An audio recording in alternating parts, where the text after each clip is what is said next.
2, 1, action. Good evening, everyone. I would like to call to order the November 21st, 2024 work session of the Croton Harmon Union Free School District Board of Education. Item 1.2, approval of the agenda. Be it resolved, the Board of Education hereby approves the agenda as presented. So moved. Second. Oh, no, please. Yeah. On the question? All in favor? Aye. Aye. Opposed? Abstain? Motion carries.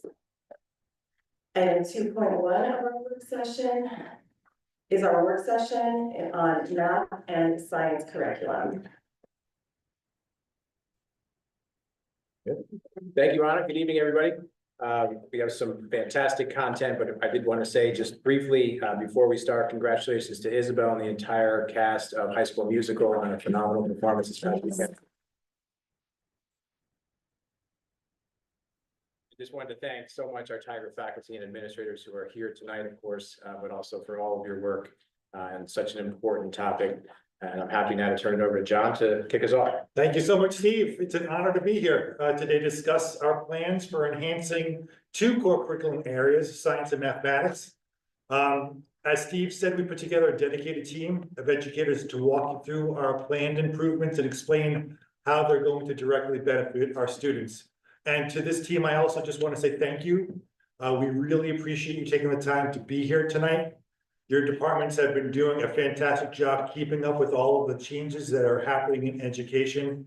And your commitment to reflection, to improvement is essential in preparing all of our kids for future success. So thank you for that. So let's begin. Tonight, we're going to first dive into the exciting advancements planned for our secondary science program. Following that, we'll explore the future of mathematics education at both the middle school and high school levels. Our teams from both PBC and the high school are eager to share the details of these transformative changes. When we think about making changes, we always make sure that they fit with our district's core values as laid out in our vision map and with the state's expectations for education. We're really proud recently to recognize how the Blue Ribbons Commission's recommendations match up with our district's plans. There is an alignment. Go back one, please. There is an alignment between our vision and the state's plans for the future of education. And Croton Harmon, as we know, is at the leading edge of that change.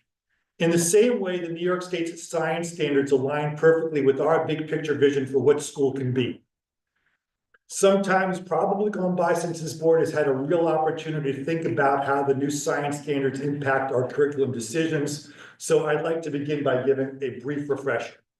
The New York State Science Learning Standards, often referred to us acronym-loving educators as NISLS, are based on the Next Generation Science Standards, which was a nationwide framework developed by 26 states in collaboration with experts from the National Research Council, the National Science Teachers Association, the American Association for the Advancement of Science. And these standards have been guiding science instruction for many years. And three-dimensional learning is key to understanding modern science education.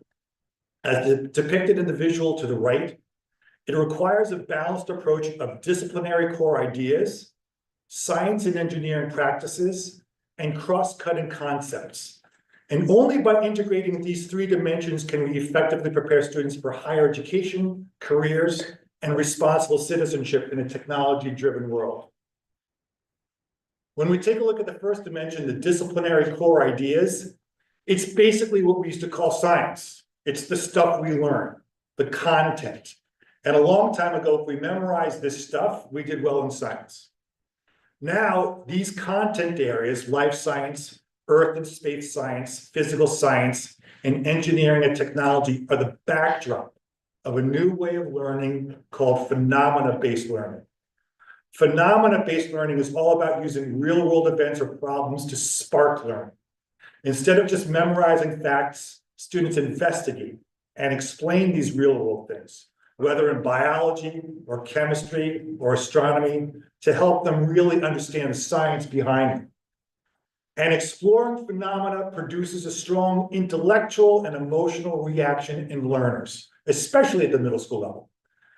As we keep thinking about what we want for our middle school science students, we really believe that these kids should be able to explore and revisit the big ideas in science all 4 years of middle school. How can we help these kids develop and follow their passions if we only introduce a topic once and never come back to it? For example, last year I worked with 4th graders who were amazed by the solar eclipse, a breathtaking real-world phenomenon. And I'm sure that sparked a lot of interest in Earth and space science for many of them. These kids would really benefit, actually deserve, having a science curriculum that keeps building on that curiosity and interest every single year in middle school. The next dimension in 3D learning is science and engineering practices. K-12 science is all about teaching and building on these 8 ways that scientists think and work. This is how real scientists figure things out. They ask questions that can be tested. They build models to understand complex things. They design experiments, collect data, and analyze results. They use math and computers to make sense of data. They explain science ideas, design solutions to problems. They use evidence to back up their ideas and evaluate the ideas of others. They find information, check its reliability, and share their findings. In our world today, this is science. These are the skills that students need to be successful in science and beyond. And if you think about what these skills help our students to become, it's exactly what Croton Harmon has always valued. Real-world problem solving, critical thinking and innovation, collaboration and communication. These skills spark a love of learning and curiosity. They help students to truly become lifelong learners. And the last part of 3D learning is called cross-cutting concepts. These concepts are super important because they help us connect different ideas in science. They help us to see the big picture. They help us to understand complex systems. They help us to appreciate the interconnectedness of the world, and they use what we learn to solve real-world problem solving. And cross-cutting concepts are not just applicable to the sciences. They are the overarching ideas that apply across multiple disciplines. They provide a unifying framework for learning, helping students see connections between different subject areas. Cross-cutting concepts often require collaboration between different disciplines, requiring that students bring together information from different subjects and consider how they work together. With this understanding of 3-dimensional learning, we decided last year to reflect on our current state of science instruction. To help us recognize on how to best strengthen the scope and sequence of our middle school science curriculum, we conducted a unit analysis last winter. Every science standard was placed on an individual slip of paper, and the slips were color-coded so that each disciplinary core idea had its own color. 6th, 7th, and 8th grade science teachers put these papers on a timeline to see when we teach each standard during the year. This helped us find gaps in our teaching and see how our students learn science throughout their time at PVC. Although you might not be able to see the minute details on this slide, the overall impact of the analysis is clearly visible. In these 3 years at PVC, exposure to the physical sciences, the pinkish purple color, is minimal. Earth and space sciences, the orange, are heavily covered in 6th grade and never revisited. The latter half of 7th grade science curriculum is dedicated to building foundational life science knowledge for the purpose of building readiness for an 8th grade Regents course. This represents that 38% of middle school science instruction from grades 5th through 8th are devoted to preparing students for one Regents exam. Since last winter, the middle school science team has undergone an impressive amount of discussion and work to consider what curriculum revision these data should inform. And here to take you through their thinking is Noah Gallagher and Michael Plotkin.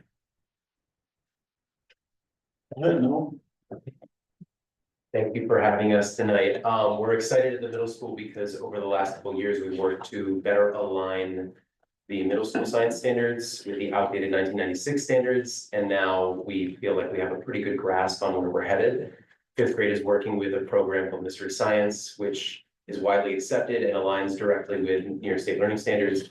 And the 6th, 7th, and 8th grade is working now to align their curriculums to make sure that we cover the entire spectrum of standards in the middle school, while also engaging students in real-world phenomena-based learning. So as mentioned before, I won't really go over every one of these, but it will come up in the demo we do. These are the cross-cutting concepts, and we really want students to see these words and make these connections throughout middle school, constantly being referenced in every lesson, every subject, and we're even speaking with social studies about, using this language in class there as well. Next slide. These are the science and engineering practices. Essentially, these are the skills, the tools that students need to be successful in science. And the goal, again, is to constantly revisit these throughout the year, different demonstrations, projects, lessons.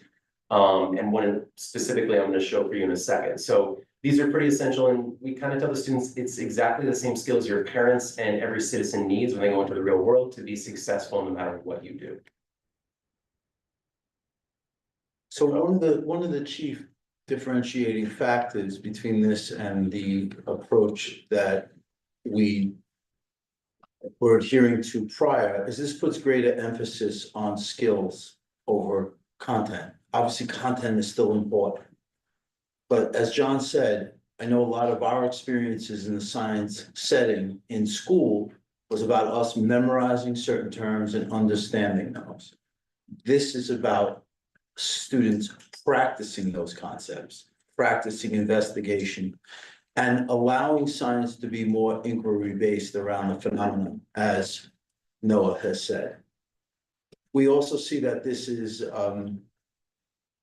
possesses various connections to other subjects, allowing itself to be more easily lend itself to transdisciplinary, interdisciplinary learning. And I think that's also important. But basically, which class would you rather be in? One in which you're encouraged to ask questions, experiment, build your own models, or one where you're asked to remember many dozens of terms? And that's where we are. That's what we're redesigning. Of course, we want students to know lots of terms, lots of academic vocabulary. But all of that seems pale in comparison to having students being able to do and behave and find success like a scientist. Next slide, please. Oh, can I just do the demonstration? Do you mind? Sure, do the Okay. demonstration. So just to take you through a very simple exercise, traditionally, it has been pretty common practice to give students the problem or question, and from that they develop an investigatory plan or experimental design. So to do a really quick demonstration, I just want to show you one way in which our teaching has kind of changed over time. So if you wouldn't mind passing this down. Superintendent's in charge of our curriculum, feel free to engage in a little exercise with them.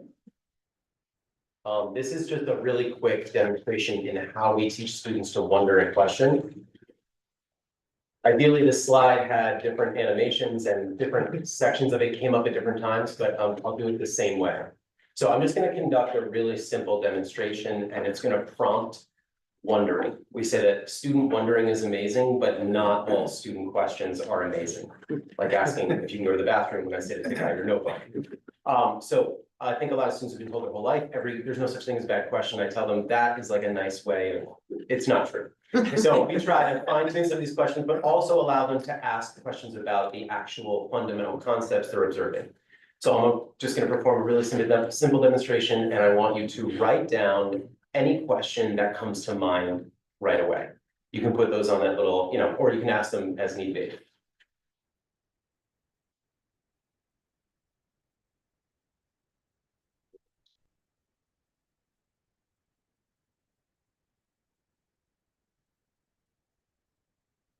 So does anyone mind thinking about the questions that come to mind immediately? The first thing we traditionally emphasize is students wonder the big questions.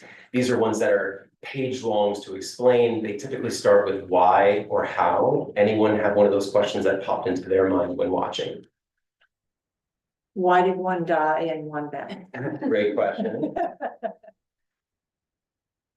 Why did the ball in your right hand roll towards you? Interesting. Ooh.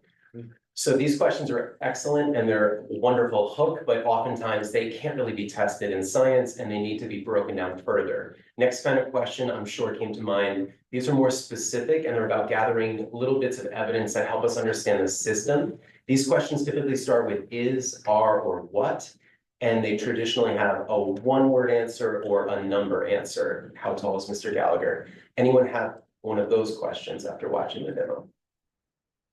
These questions help understand the pieces of the components in the system. What is, Are they the same weight? great question. What might be the difference in their composition? Okay.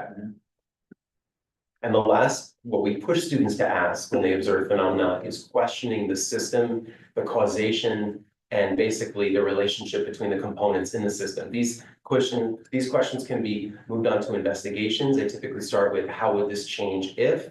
What is the relationship between, or what is the effect of blank on blank? Anyone want to take a stab at these upper level questions? Think of these as questions I could then give you the equipment to go home and you can conduct your own trial. These are difficult. Like, what would happen if the balls didn't start at the same height from the table? So relationship between the dropping height and the bouncing height. Great question. What would happen if the material that they fell on was harder or softer? Great question. Repeating the same trial, different circumstances. So this has been fantastic. We take a little more time. There's a little self-discussion, but this was just a quick demonstration into why we're not giving students the question anymore. We want them to look at everything as a relationship, a pattern, and causation, and just wonder, and preferably wonder towards something they can investigate through experimentation. Oh, next slide. Can I Thank ask you. a question or can I make a comment? No, you can't ask a question. That's a picture, that's a question. What kind of questions? To put it in perspective, so like historically, when I was in school, we would have been like, what you're gonna do is you're going to drop these two balls and what we're looking for is like X and Y. We're looking for like the height or the buoyancy or the content of like the things, right? So now you're starting with this and you're you're adding another dimension. Is that essentially it? Yeah, we feel it allows the students to take more ownership because they're the ones that wondered that idea in the first place. Right. And now, essentially, we would give them the materials and say, okay, repeat the trial, but change it under your conditions. And then tell us what you notice. What relationship can you pull from that experiment? I would also add another component that so much of education that we had was about teachers, texts imparting knowledge to us. And I'm not so sure it left us as good question creators. And the questions are what guide the inquiry, not only in the science classroom, but in our lives. And so having students develop the questions that they then therefore drive exploration and pursuits, that's what's most important. But then is it student directed? Like, does the experiment go to whatever the student wants, or is there still like a base lesson that? Great question. If you could flip to the very back of the packet that I gave you. Typically, what we try to have students do another science and engineering practice is planning and conducting scientific investigations. So with this, what I would send the students home to plan out, and this is aligned with the investigations they experience, they have to be able to elaborate and describe how they would investigate this. Isolating variables, showing constants, and even planning out a relevant data table to collect data. So for an example, a follow-up activity to this would be having students write that systems question. What is the relationship between the drop height and the bounce height? And show me how you would test it. Then at that point, we could maybe strategize and figure out how some students could test that while others could test this. I only have one set, but this is an example of just one demo, but the idea is they would each get a chance to then pursue that investigation and then report back on the relationship. I guess my bigger question is with respect to like what, and I hate to use this word, but like what they should be learning, right? Like you should be learning like all of the theorems in math or something like that. Is there that still in the lesson? Is that like the backbone to the lesson? For this particular lesson, this is a skills lesson specifically on science and engineering. It's a boot camp lesson I used at the beginning of the semester to prompt the students to generate different questions. Then we go into more content specific standards and they use the same questions to look at phenomena. We had a slide about bird migration and it was a GPS and it was beautiful. It shows all these like birds moving on planet Earth and the changes in the snow and the grass. That would be an example of, it then gets more content specific and students will ask investigatory questions using more content driven ideas. This is more of a, really just a skill in teaching students to ask good questions. They haven't had this and they haven't been taught how to ask questions before. Sure. So this is really just an introductory lesson into simply asking questions. Thank you. Questions that can be tested, essentially, right? Exactly, with empirical evidence, yeah. Thank you, Noah. John, next slide. So we just want to make the board aware of how the changes in science at the middle school were brought about. So as you know, starting next year, living environment will not be offered in the 8th grade.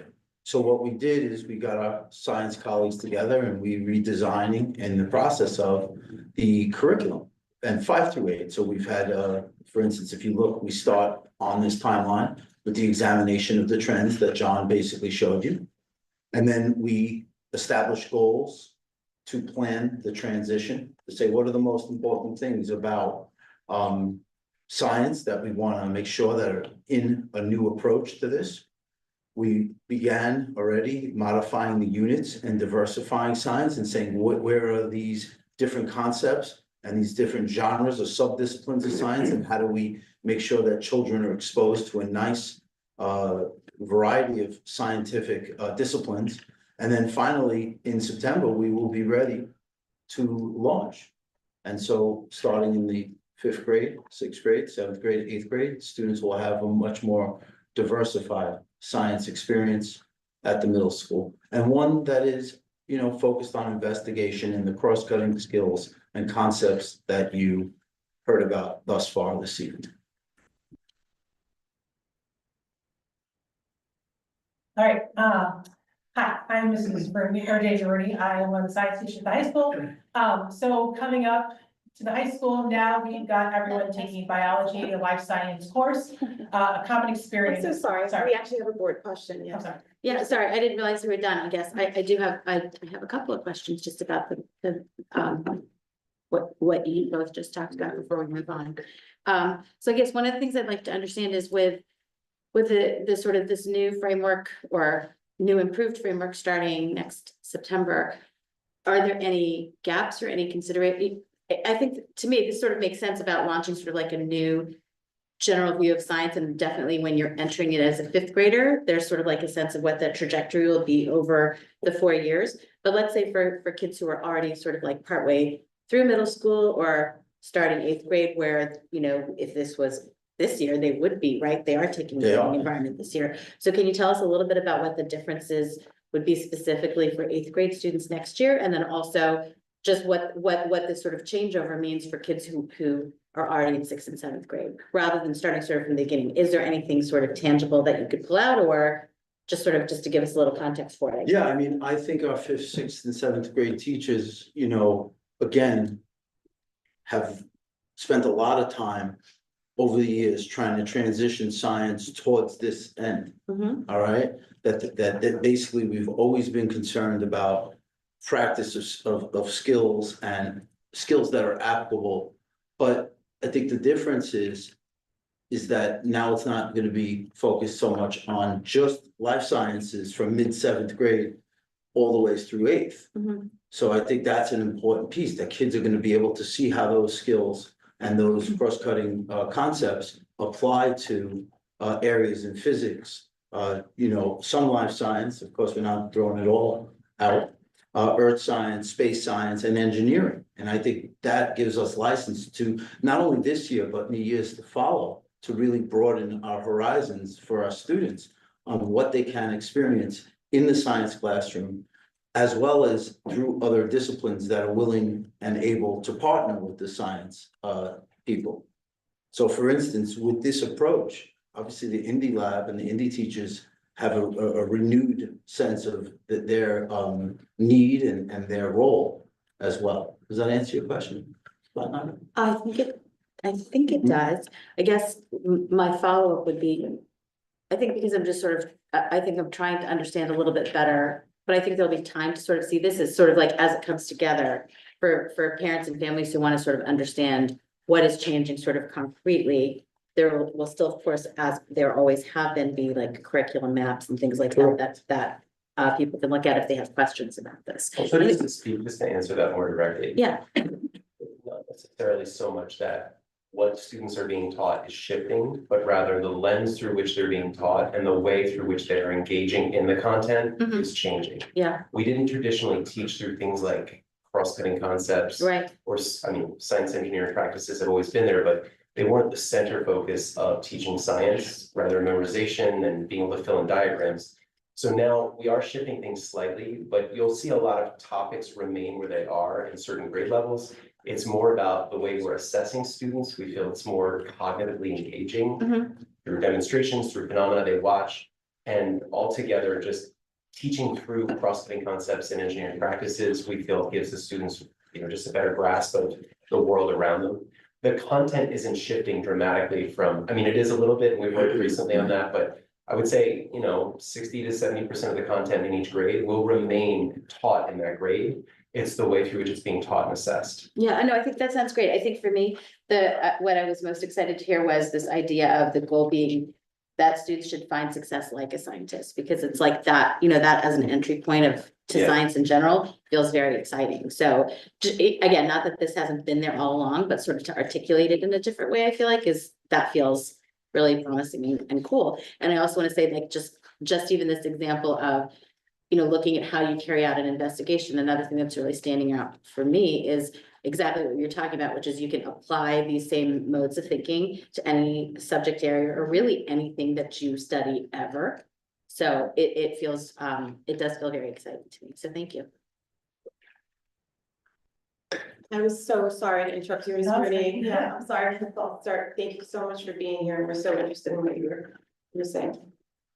All right, we just have to go to the next slide. Okay, so ninth grade science experience for all is going to be a biology, life science. Students still need 3 credits of science to graduate. So they would get 1 life science in that ninth grade experience. After that, it's sort of a little bit more open. We kind of put our courses to high school. There's some new ones. There's one new one you're gonna see there that's coming. So in the life science end, we have, biology, that ninth grade biology class. We still have our SUNY AP biology. We still have AP environmental science. Conservation civics is our new course coming in. It's interdisciplinary with social studies. Animal physiology is still there. It's been a course we've had for many years. Bioethics is new this year between science and English. And then we still have forensics and psychology that can be taken as an elective or done as a core credit. Typically, we've had students who will do those as their core credit. So forensics is a half year, and then they take psych the other half, and then they get 1 full year of science credit. Or we have many students that will, double and triple up in the years. The physical science side is earth and space science. So you'll see that earth science changes next year to earth and space. So much more emphasis on space. And it's now in the title, while I've talked to students and yeah, there's a lot of astronomy and earth science. They're like, really? I'm like, yeah, yes, that. So now it kind of highlights in the title. Chemistry, AP chemistry, physics options, which we've been having, again, AP environmental science is on the other side. AP physics C, and then again, the electives. You can see at the bottom, the electives are done again, and then science research, which starts sophomore year and continues to senior year. If the student chooses to, is the science elective. That one is not for core credit. So in the high school, we've been making small changes to all of our courses as these standards have been coming in. But we are putting a lot more emphasis on work coming up, especially with that biology, life science class. And we're looking to do some modifications to our chemistry class as well. And then future STEM engineering courses is kind of to be determined right now. We feel the need to continue on what the middle school is doing in terms of the Indie Lab and some of those experiences up into the high school. We are just working, a lot to work on up here. I'm not sure of the next slide. Next slide is the Oh, rock. sorry. Can I ask a quick question? One of our board members who isn't here had sent a question regarding biochemistry. Okay. The question directly was regarding pursuit of careers in life sciences and their need for chemistry and physics. Mhm. Is there a plan for that, or is that, I mean, we currently have students that will double up now. they'll double up? Yeah, but biology, and then, you can do chemistry the following year, physics the following year. Yeah, Just double science. Yeah, I mean, yeah, you have students do it all the time. And as long as it fits their schedule, you know, they're welcome to do it. Sure. And part of our work for the future STEM and engineering courses, so Jamie had mentioned, bringing up some of the Indie Lab concepts, but we're also researching what's out there in the world of higher education and what the burgeoning industries are as we develop whatever that next set of courses are. So, for example, if biochemistry is a specific need or a specific interest, those are things that we can look into. We know that an engineering pathway is definitely one of them, but that's just one slice. What's possible? And we know that, you know, one of the questions that would probably be swirling through people's mind is, wait, if you're moving biology up to the high school, does that reduce the science offerings in the high school? And the answer is no. And there's a couple reasons for that. One, Jamie had mentioned that we're relooking at how we approach chemistry in the high school. So right now, you have to take sort of what we call Regents chemistry, but it will no longer be Regents chemistry, kind of like a basic chemistry before you take AP chemistry. And that's sort of just a choice, sort of the way things have always been at the high school. So that's something that we're going to look at and change so that you can have multiple pathways in chemistry. So you could take your sort of intro level chemistry, if that's what you want to do. But if you're a student who's really advanced or just really interested in AP chemistry, you're going to be able to go right into AP chemistry now as your first chemistry course. No, we don't anticipate that that's going to be, you know, hundreds of students who want to do that, but we want to leave that as a pathway for those students who are really interested in that field. So that sort of, so you still have the same opportunity to take the same number of advanced science courses if that's what you're particularly interested in. And we're also, you'll see Earth and Space Science there as an option, but as our 8th graders no longer have the living environment 8th grade, and as that cohort moves up, Earth Science is not going to be a 9th, 10th grade course anymore. We're going to be redesigning our Earth and Space Science to be more of like an 11th and 12th grade elective choice to add to that list of choices. And this is all sort of part of a bigger, we're talking about this as, you know, science changes, math changes, but for the high school, this is also part of the bigger picture of creating a common experience for all of our 9th graders before they branch out into specialization. So they'll have this common experience in science. They'll have a common experience in the humanities and English, social studies in the connections course.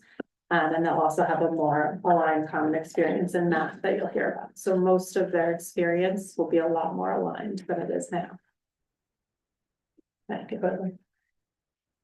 And then here's just the timeline of how we're approaching it, because this is a lot of curriculum work in a pretty short amount of time.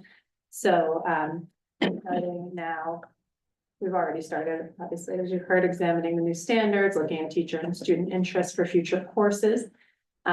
We are just about to start developing that new 9th grade course, and we're starting that this January. We've just identified a consultant that we are going to work with for a pretty long period of time on all of this curricular change.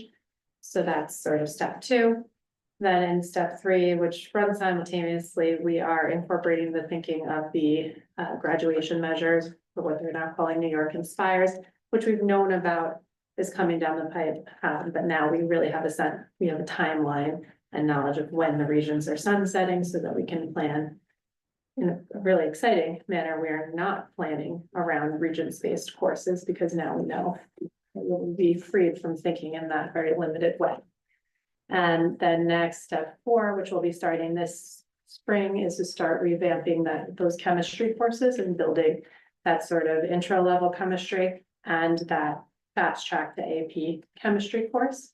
And then finally, we'll be working on developing a 5-year a 5-year plan for our future STEM courses.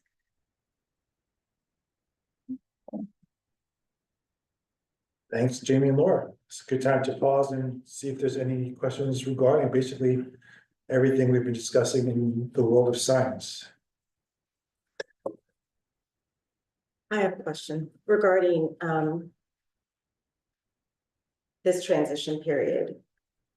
Because while I think we're very progressive and I think that we're very student focused in terms of curriculum development, the world around us perhaps isn't, right? Like colleges are still looking at AP credits or GPAs and different things. So if you could just speak to how you're ensuring that our students are still presenting themselves and the content still allows them to present themselves in a way that the systems that exist right now need them to.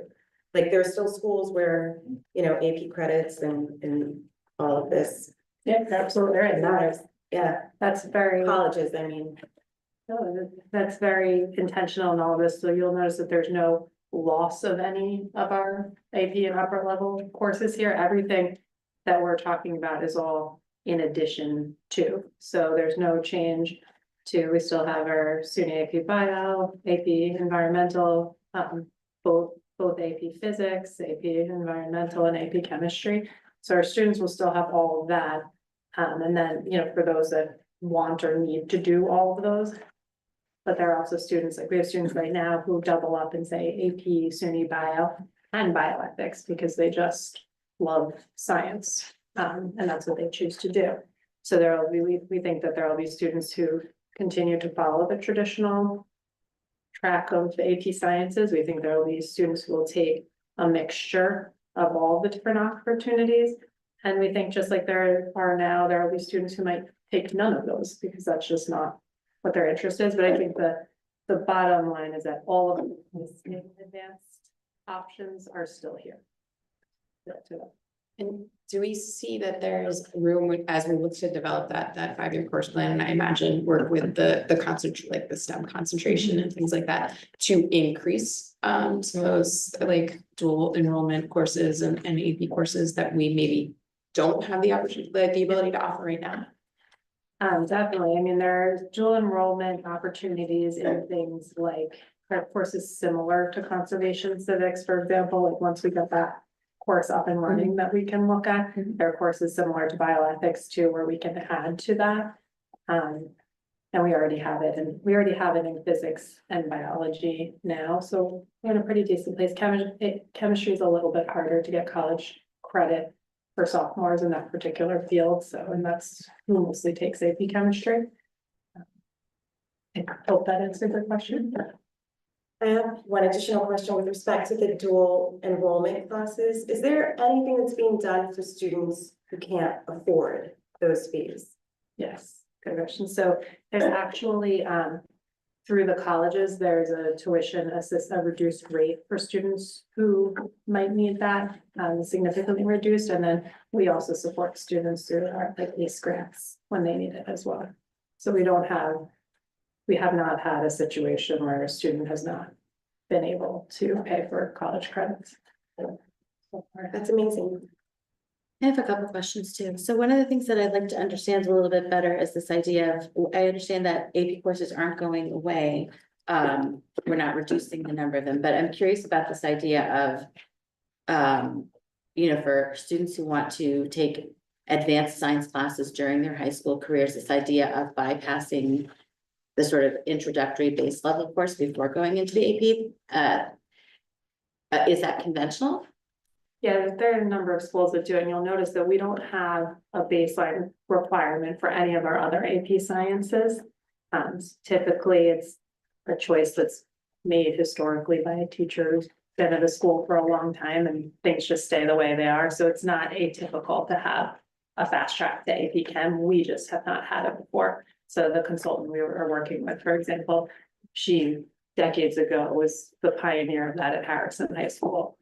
So it's not atypical. We just haven't done it yet. Okay, and then in terms of this idea also of, you know, of doubling up, how realistic is that right now, even, you know, thinking about the fact that it's a smaller school district, we're not offering multiple sections of some of these classes, of course, just because of the size of our student population. What percentage of students right now are doubling up on sciences, for example? I don't have the exact number, but I could definitely. Yeah, I think that would be helpful to understand. My last question is just about this idea of also of like common experiences. So sort of from a pedagogical point of view, is there sort of like a rationale for that specifically for having all ninth grade students take sort of like the same course? I think the common experience is more about kind of alignment to our vision map than a specific pedagogical reasoning. So obviously a big part of our vision map is making sure that all of our students get access to interdisciplinary courses. Mhm. So for example, with our ninth graders all taking, starting next year, all taking the connections course, they'll all have a core foundational interdisciplinary experience. We're also thinking, we've spent a lot of time with our middle school colleagues. A few years ago, we did some intervisitations looking at kind of the really stark transition that can happen between middle school and high school, where you're in a really successful team model where you have this sort of cohort feel. And then all of a sudden you enter the tracked world of Mhm. high school, and it's a very different experience. There's also a developmental and social emotional reasoning behind some of this. So it'll have sort of, it won't be a teaming model, but it will be sort of a step in between a teaming model and PVC and complete specialization, choose your own adventure in high school, which is important in high school. They'll still have just 1 year down the road. Right, so I think what you're saying is it's sort of like that same idea of when you come from like elementary school to middle school, when you're in 5th grade, you're still with like your Exactly. core group for all those core classes while you get used to being in that environment. And that's sort of the thinking here is that you have that practice of like, I'm in a different environment. I'm a really big kid now, right? That sort of thing. And you still have this huge amount of choice, but one of the things, particularly that you'll hear when we get to the math section is you're making some pretty significant choices when you're very young right now, right? That really determine your trajectory and what courses you have access to and what choices you have. And that we don't, as you'll hear, we don't want to perpetuate any longer. So now you get to high school, you get another chance to explore all different things. And then everyone gets this chance to go as high up the track as they want to or not, rather than that being sort of determined, when you're 11 or 12 years old. That makes sense. Thank you. I just have one additional question. So I know that you in the past have represented that you're working with colleges and you're getting, feedback and input regarding these changes we're making to our curriculum. Could you just share a little bit about that specifically with respect to these science and math changes? I mean, the math and you'll hear too, the math in particular, take away the fun of the math. The math presentations, I mean, from a college perspective, one of the things that you're going to hear is that all of our students will have the ability to get to the highest level of math in the high school, which is very far from the case right now. Doesn't mean they have to, but they can. So that's a huge added benefit from a college perspective. But from a college perspective, increasing our course offerings is always a benefit. We hear that, right? So we're a small school with many course offerings. That's a value add. Where students can tell the story of what they're choosing and why. Not sure how much more. I'm not sure if that answers your question. No, it does. But we have good ongoing relationships with our college reps. And anytime we're making these choices, we speak to them, connect with them by phone, email, and computer.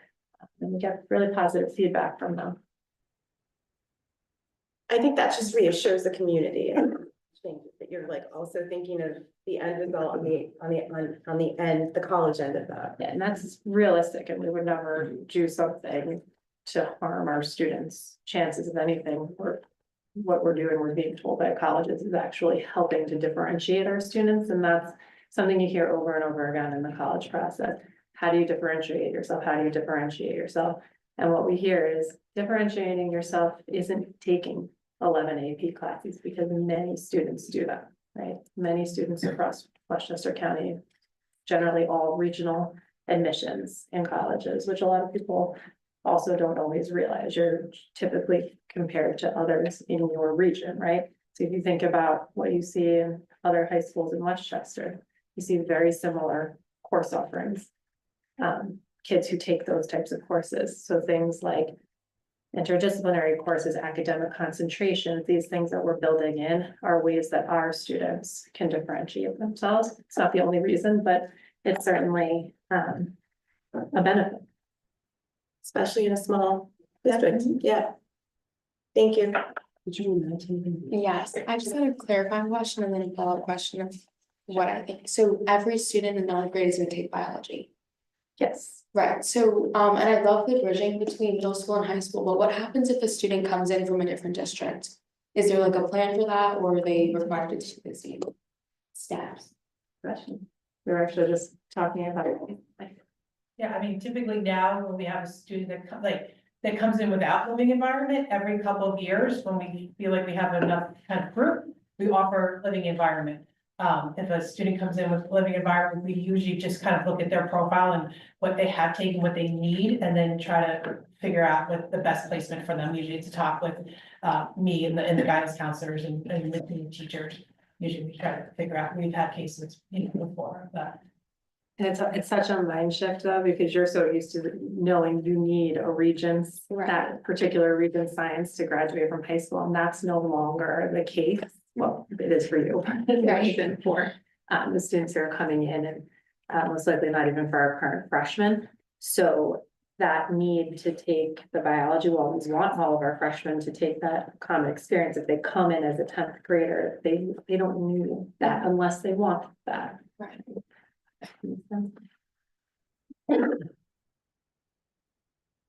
Good question.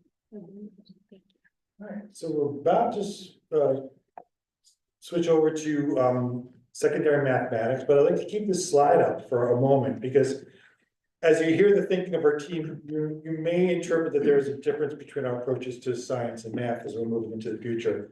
So I'd like to just begin by exploring two visual models.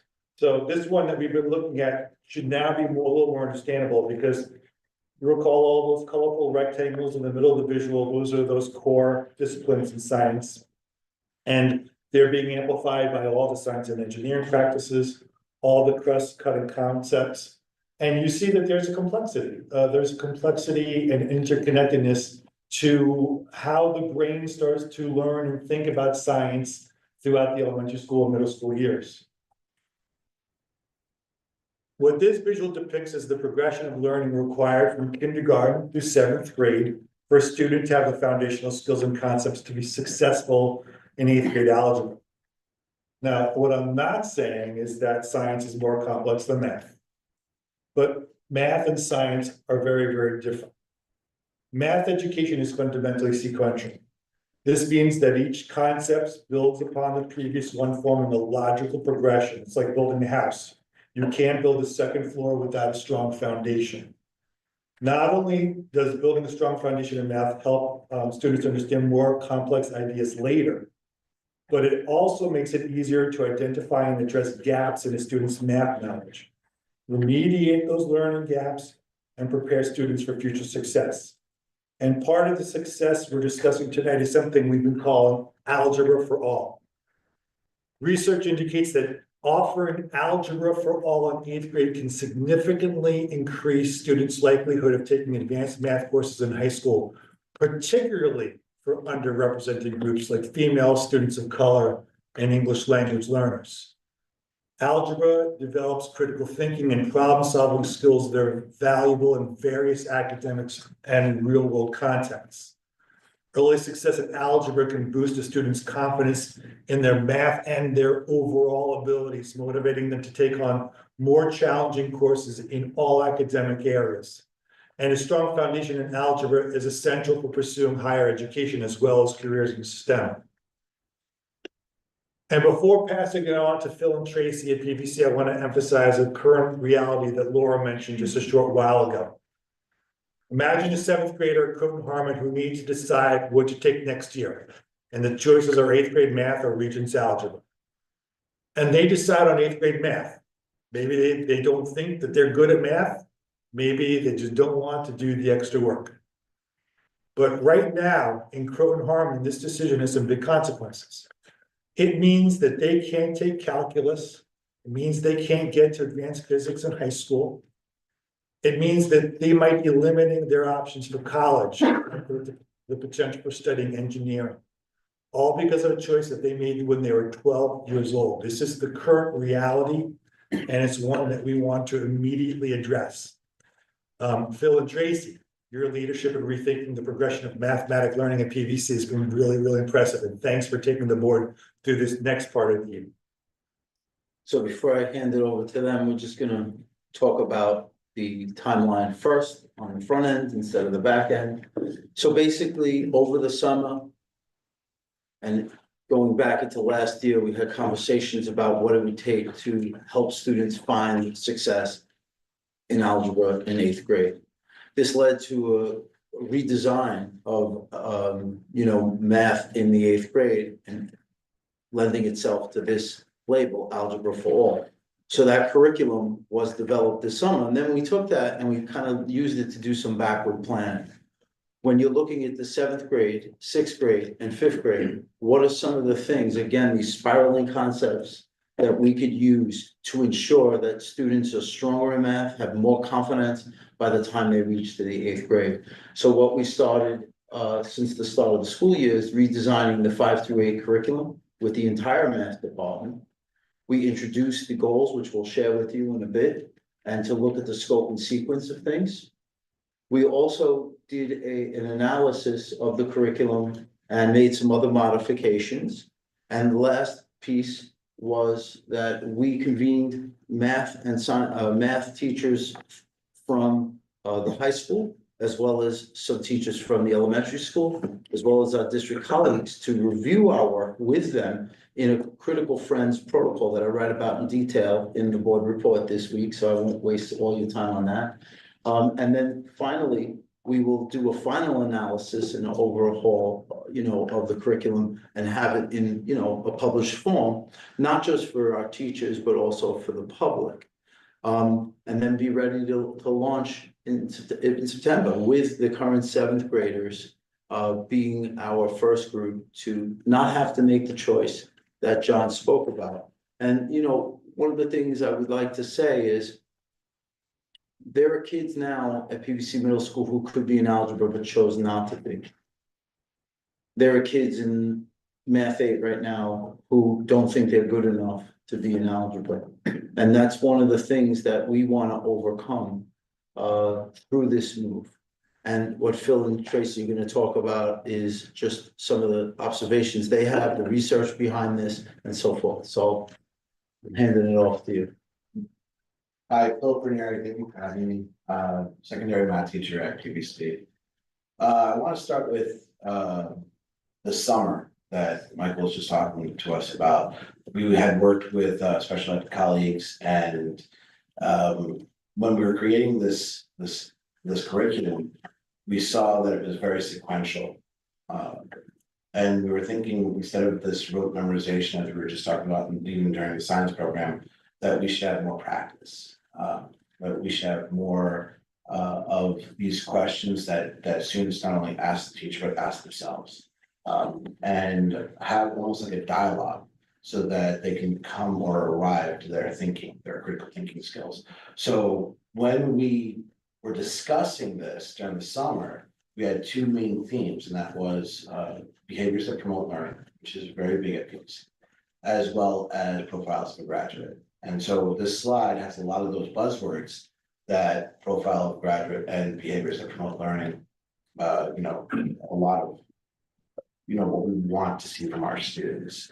But as we're making this curriculum, we saw that we should be thinking more laterally instead of sequentially. So in Algebra for All, it's the story of functions, and usually traditionally we teach it so that it's linear functions, exponential functions, quadratic functions, somewhere along that linear scope. And so we were discussing how it would be better for all, or equitable for all students, if we taught that all at the same time, all functions at the same time, so you can put in these real world applications, and they can collaborate, they can discuss. And so now the topics or the units of what we would consider in that sequence would be, are actually little topics or subtopics of each of those functions. So they are able to identify each function through little applications and apply applications and critically think, laterally, deductively. And then throughout the course of the year, because they've seen all the functions in the beginning of the year, they've been having practice with each of the functions throughout the year.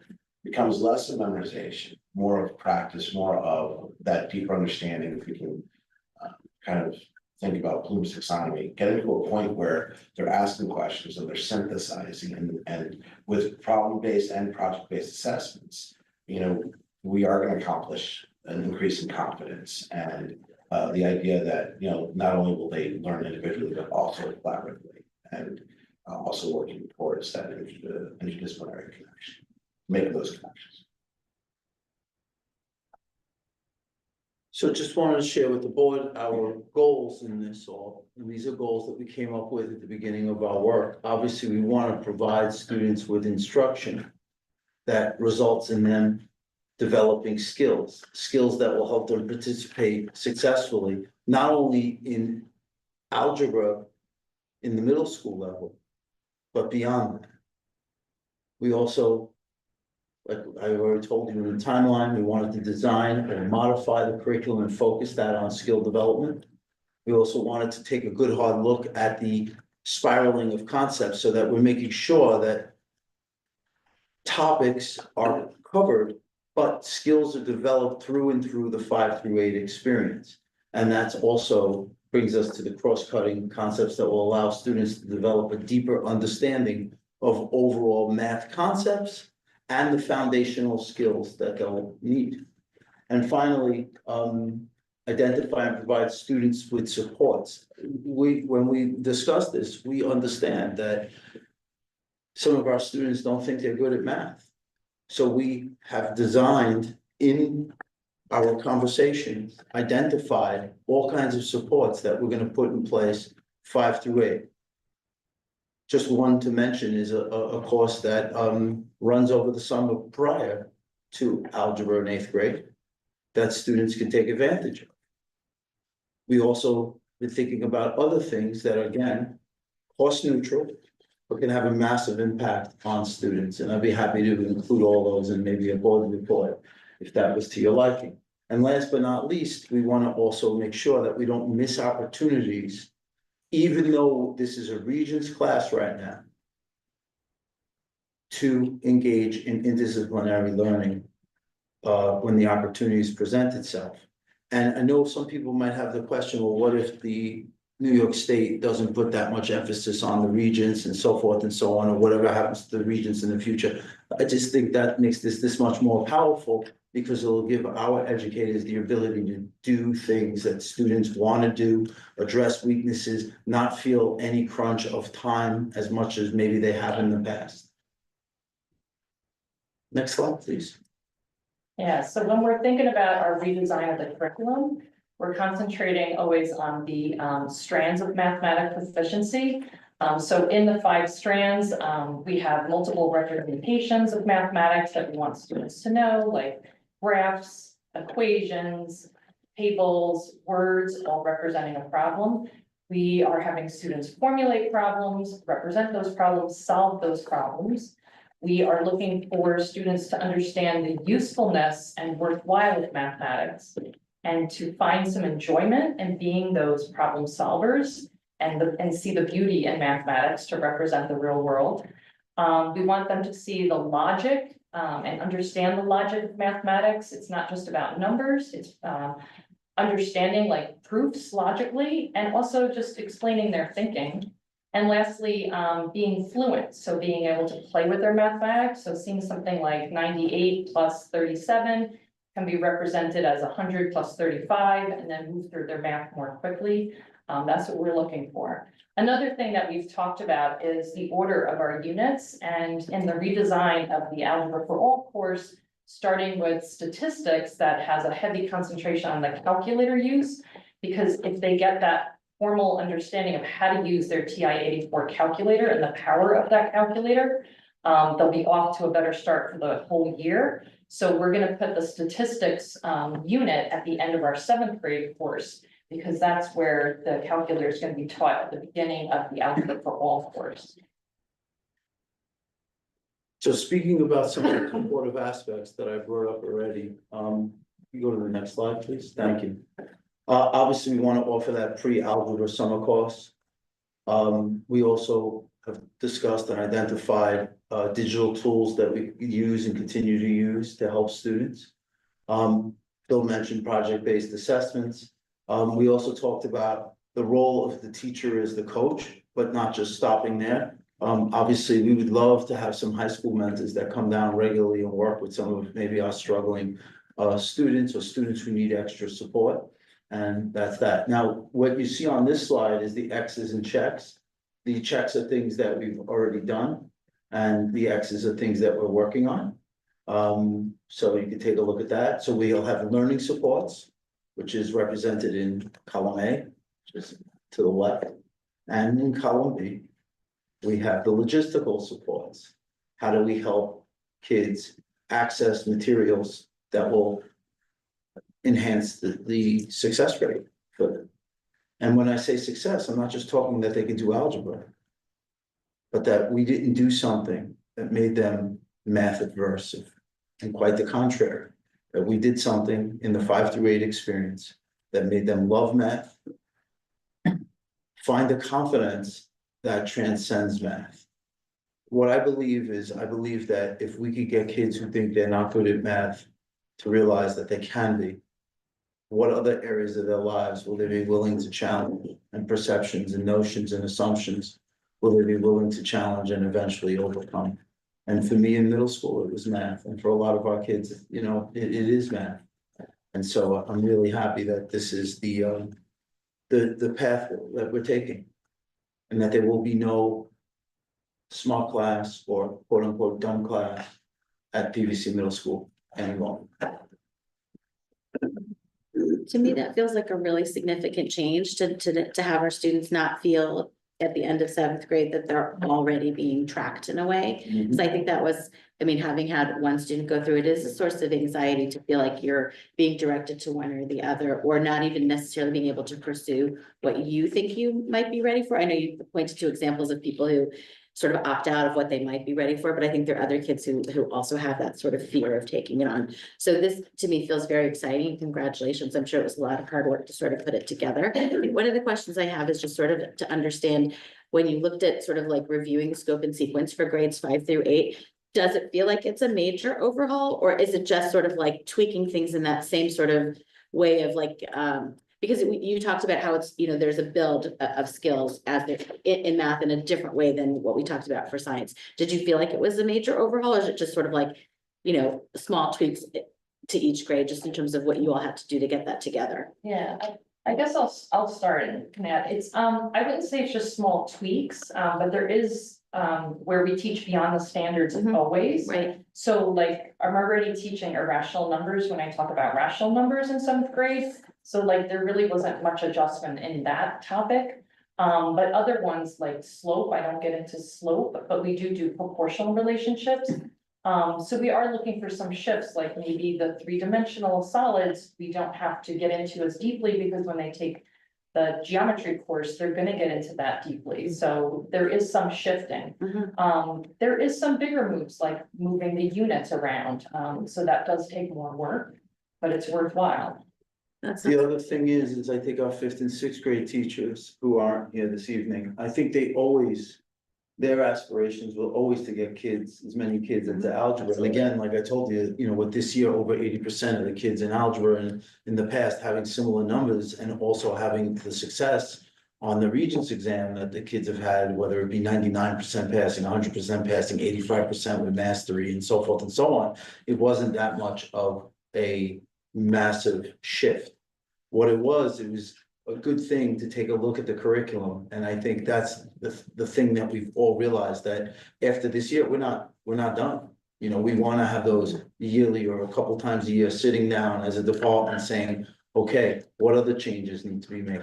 And not only because changes need to be made, but because the kids change too, the cohorts change. And so when you have kids coming up and you have a 5th grade group that shows really great number sense, but is lacking in maybe another foundational skill. How are we gonna respond to that? Mhm. And I think that's the piece that our teachers are really aware of and willing to do, that they want to be responsive to the cohort's needs. They also want to teach in a way that's fun and engaging, and they also want kids walking away with skills and a feeling, I mean.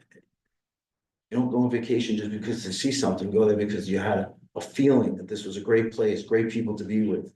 We want kids leaving math with a feeling of accomplishment, of a feeling of certainty for their future.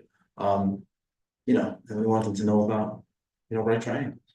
If I can add also, just addressing hostile gaps. Yeah. I know that, from 7th going into 8th or going into algebra, we used to have things called math at your own depth. Mhm, yeah. And, some did that very diligently, maybe some did not.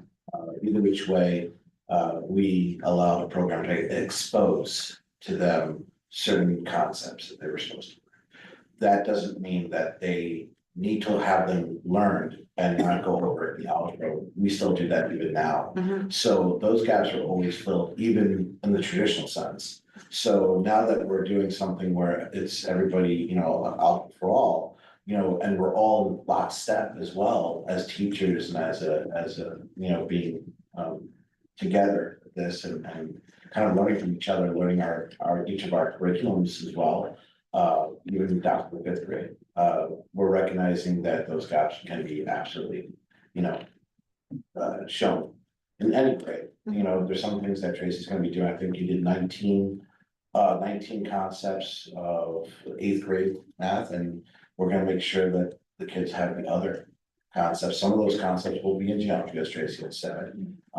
But those that we need for algebra, we're gonna have to review things that, they're either really good at or they need some help with before we actually learn the new algebra concept.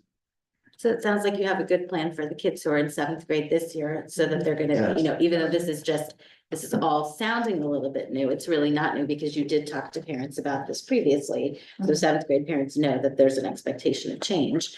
And I think also it's just great to hear that there's thinking about how to sort of communicate this, especially for that 20% of, right, it's like approximately 20% of kids that perhaps in the past weren't necessarily included in that, so there's a plan sort of to make sure that they are gonna be in the same place as their peers, so that everyone's ready to be there, and of course, they'll have supports in 8th grade in algebra if they need it, right?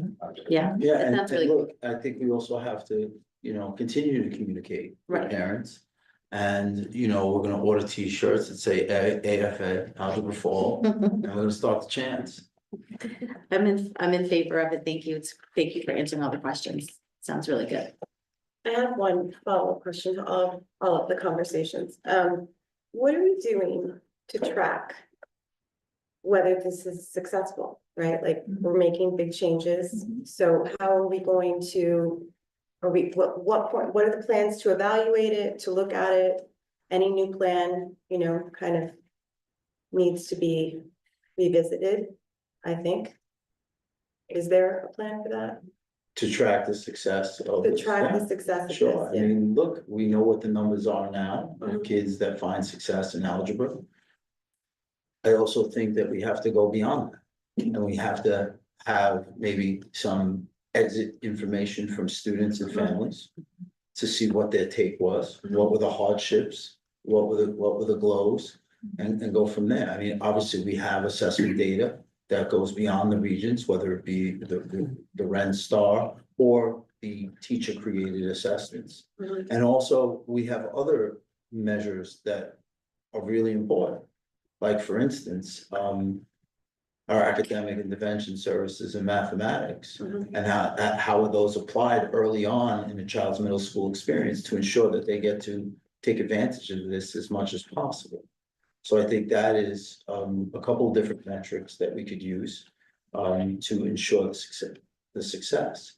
I also think there's another piece to this that's really important, which is that we're making a really serious statement to students that they need to take their lives and their roles in this seriously as well.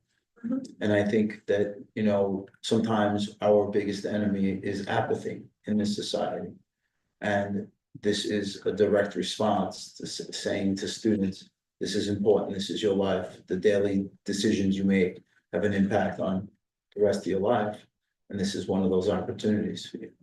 But I don't think we're done in that regard either. So I think we still have some more work to do there.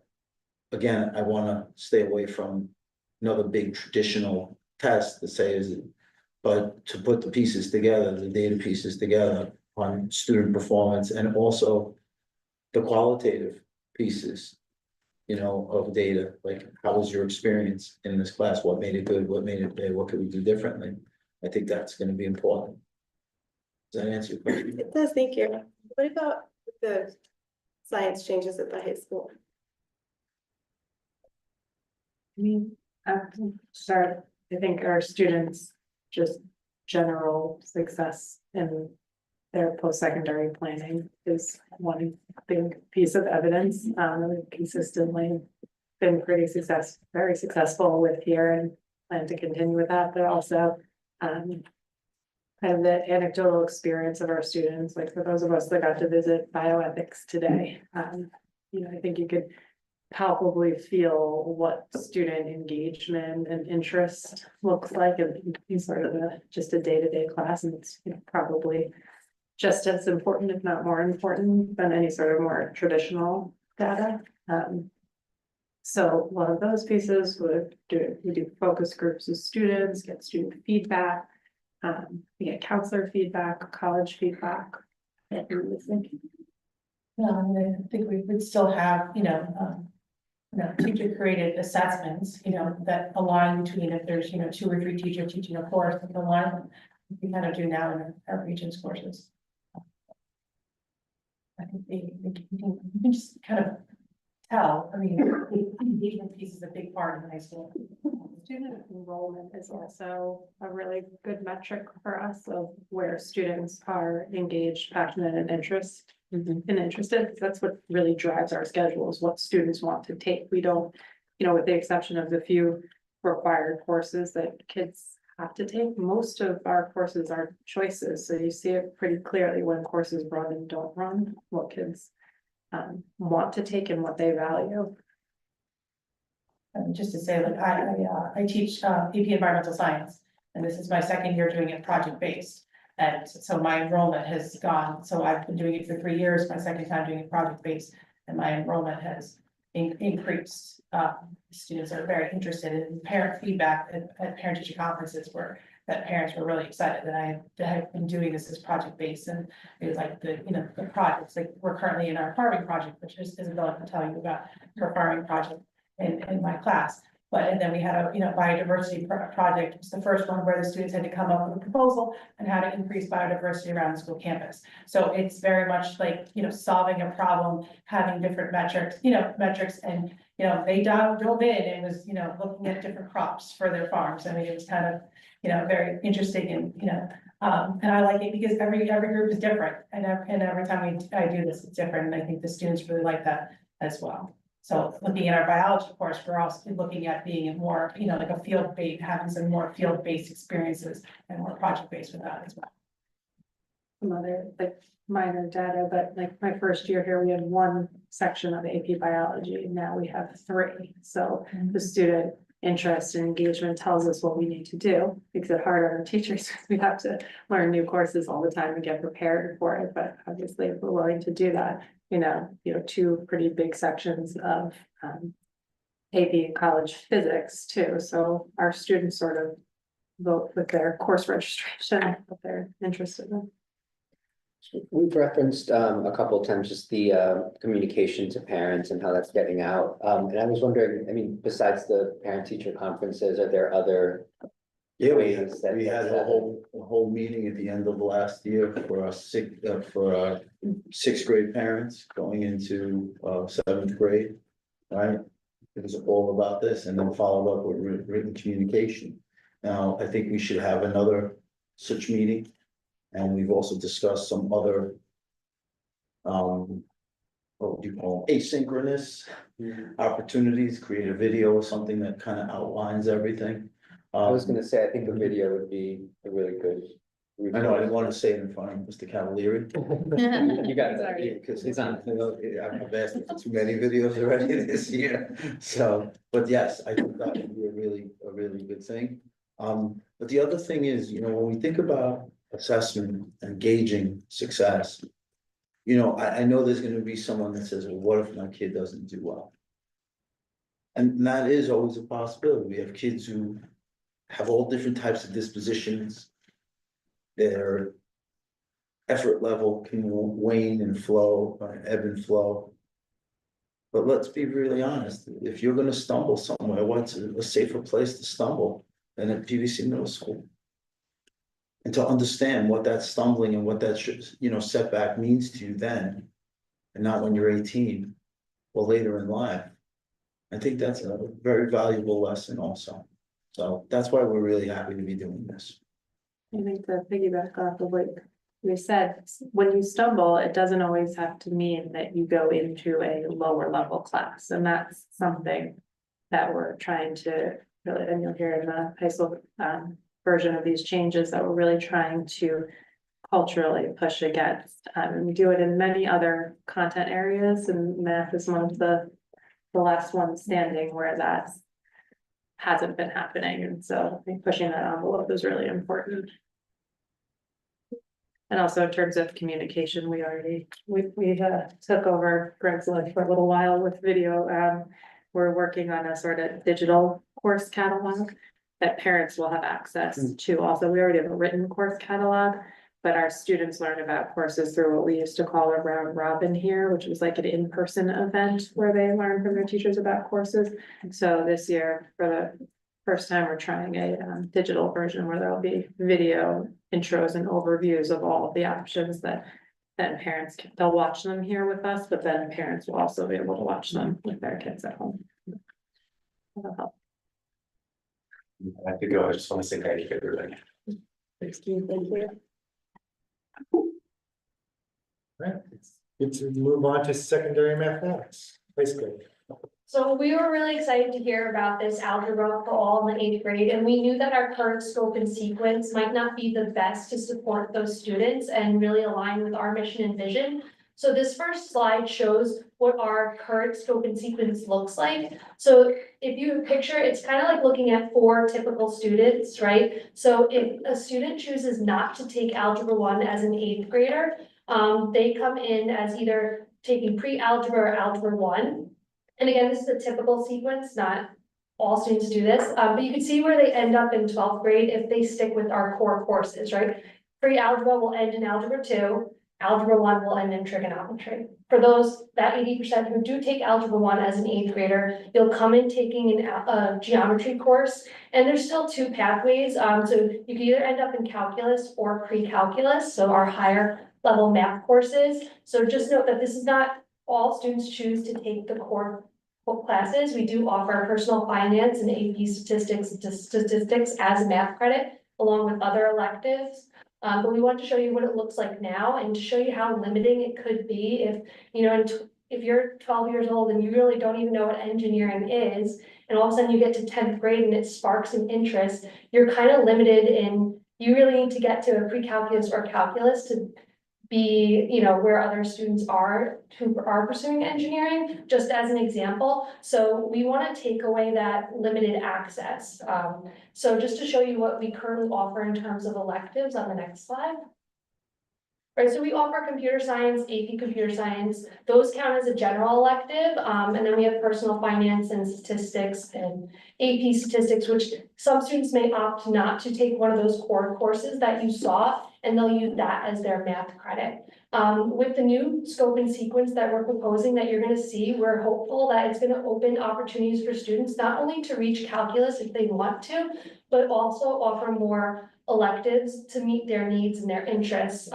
So we just spitballed some ideas here, nothing's definitive yet, but this is where we started with maybe a discrete math or a logic course, linear algebra, and a second AP computer science course.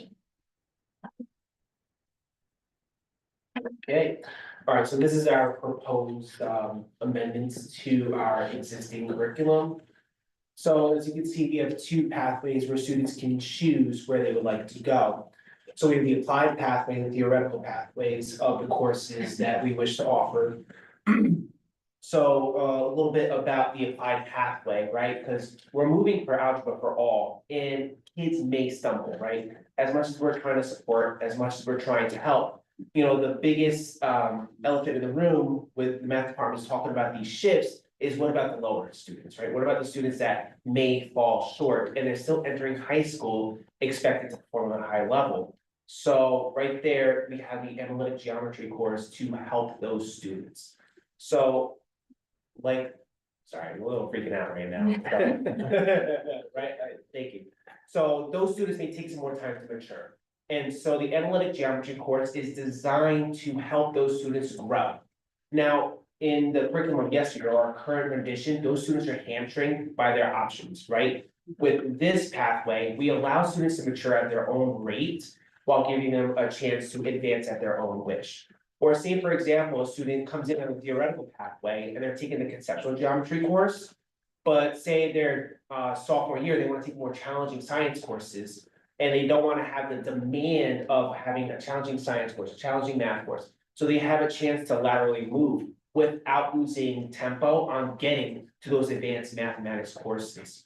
Another thing that I was always critical about other math curriculums, you know, in the schools I've worked in, is that math electives to me always felt like I don't want to say dumping ground of students, but like courses like personal finance and stuff is usually viewed as getting a third or fourth math credit, you know, just getting out of the way, having a senior, oh, I don't know what to take, so I'm gonna take personal finance to fill it out, right? With this rendition of things, we're starting to introduce more math electives younger, right? When they're sophomores, just encouraging students to take more and more math electives that may pique their interest, okay?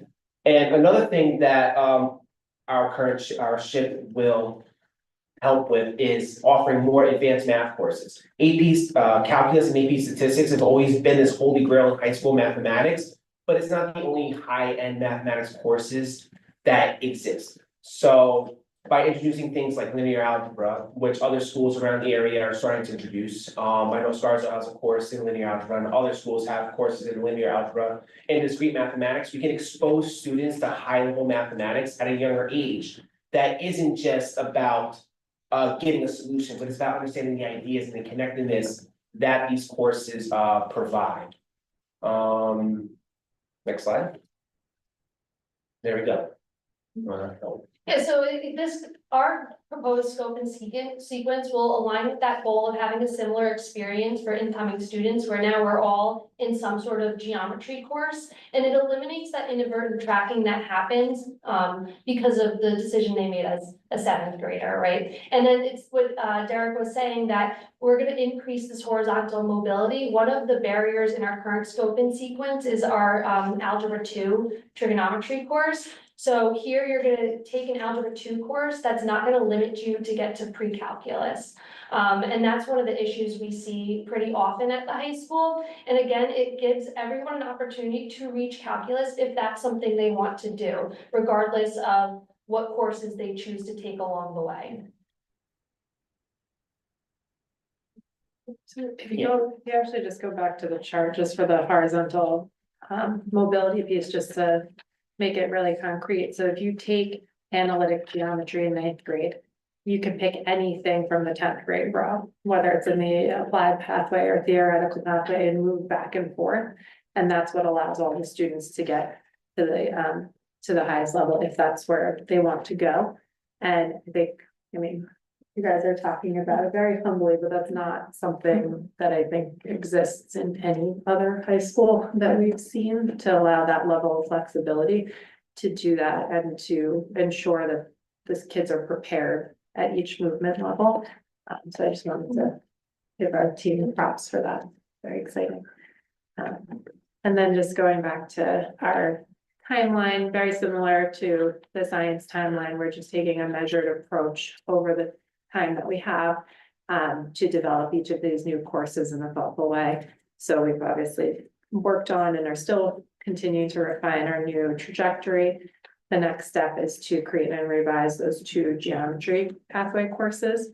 And then continue to revise our pre-calculus course. Step 4 is some really big work around algebra 2. So as you heard, that's sort of one of the biggest, most intense courses in our current math curriculum, and really parsing out what that looks like. And then step 5 is sort of looking at those other potential advanced math opportunities for our students.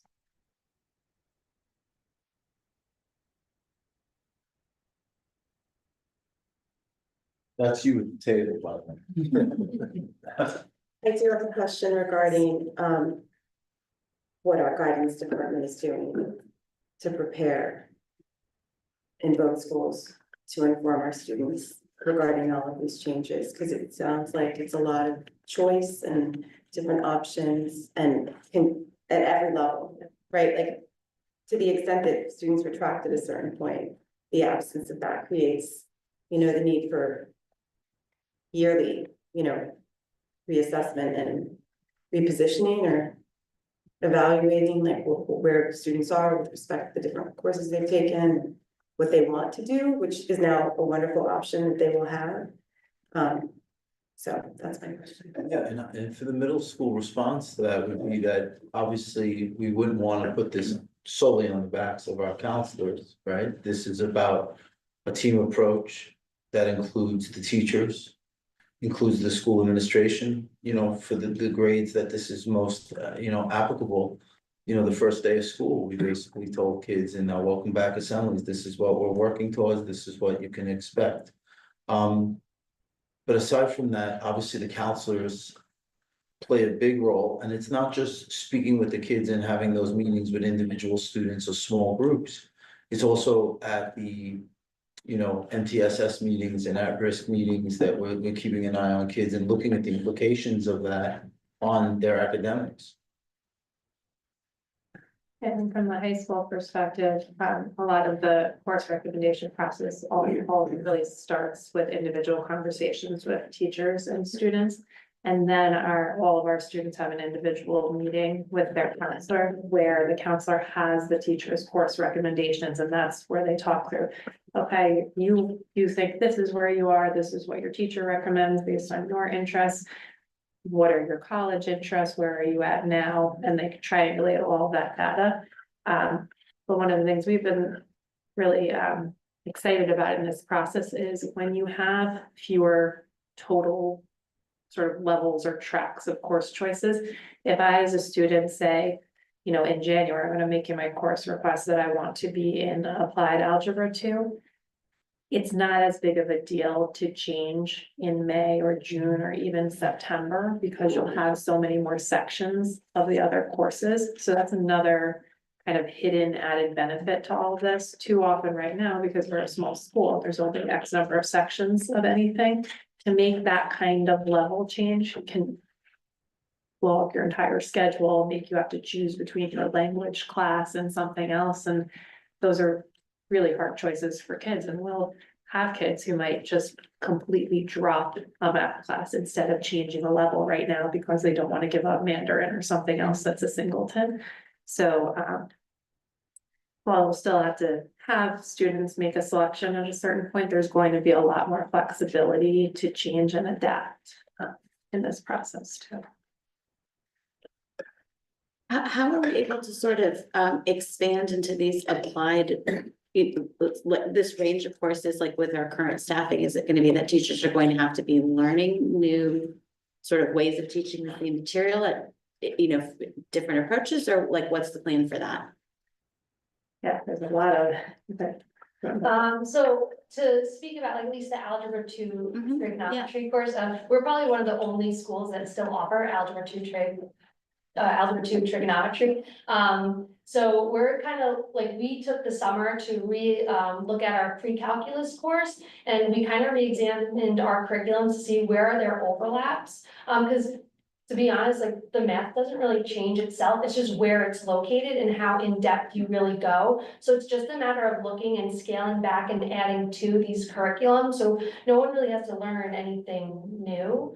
Right? Yeah, and to piggyback off that, when it comes to like the geometry courses, You know, you saw that you had an analytic geometry course and a conceptual geometry course. The analytic geometry course would just be a revisiting our applied geometry course, so that's already existing. So just taking a chance to revisit that and revamp it to include a lot more algebra-based problems, because the design of that course is gonna be a catch to students who may have fallen short in algebra for all, may want to have a stronger foundation in mathematics, may want something to be a little more tailored to their stress levels. So that's already there. And when it comes to the conceptual geometry course, we already teach that. That is our current Regents geometry course. So that kind of follows up on my question in the, like, the changes that we're making in both the science and the math curriculum are really exciting for our, right, for this current group of cohort of seventh graders that are moving through and going to experience all these. Do the realignments and the timelines for these realignments open up some opportunities or some shifting for, say, the eighth graders and up that are currently in this current old system?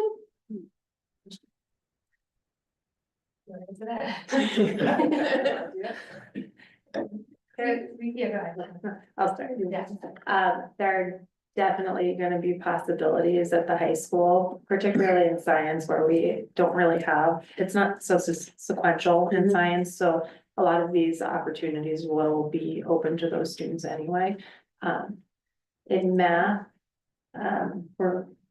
we're going to have a little bit of overlap time where, so like if you're an eighth grader now who's not taking algebra, right? You're going to have an overlap period with the current seventh graders who are coming up. So there'll be a point where we might have a little bit of sort of mixed grade classes in that regard.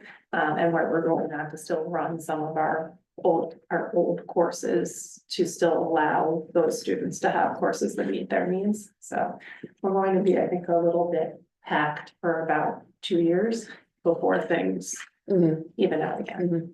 And I don't mean to speak for the high school, but I don't think there's any such implication in science of someone, because it's not tracked. Right, yeah, it seemed like there was more flexibility on the science, but yeah, and on the math side of things.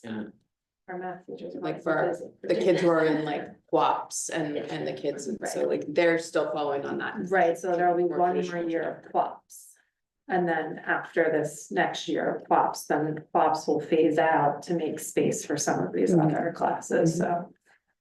And any other questions about science? I'll have Noah get back to you because he left early.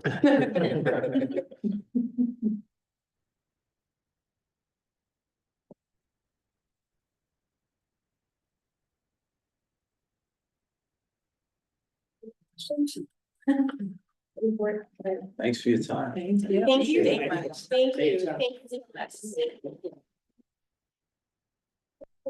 We've been very, very, very busy.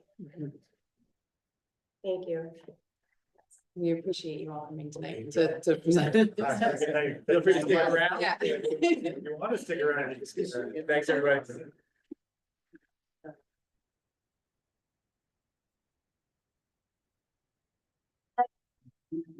Nice night. Michael and Lloyd with this thing. Yeah.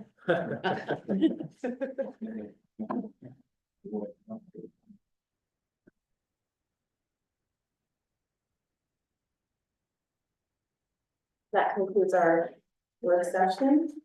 Moving into item 3.1 of the agenda, donations. Be it resolved that the Board of Education gratefully accepts a donation of camera equipment from Jason Title to support the Croton Harmon High School Camera Club. Thank you so much for your generous donation on behalf of the board and our students. So moved. Second. On the question? All in favor? Aye. Opposed? Abstained? Motion carries. Item 3.2, donation. Recommended action be resolved, the Board of Education gratefully accepts a donation of $500 from Barbara Kinsey as a contribution to the Lacey Carr Scholarship at Croton Harmon High School. Thank you very much for your generous donation on behalf of the board. So moved. Second. On the question? All in favor? Aye. Opposed? Abstained? Motion carries. Item 4 is our consent agenda, item 4.1.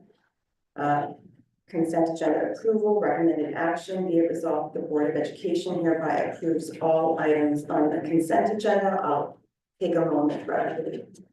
Just give a second look.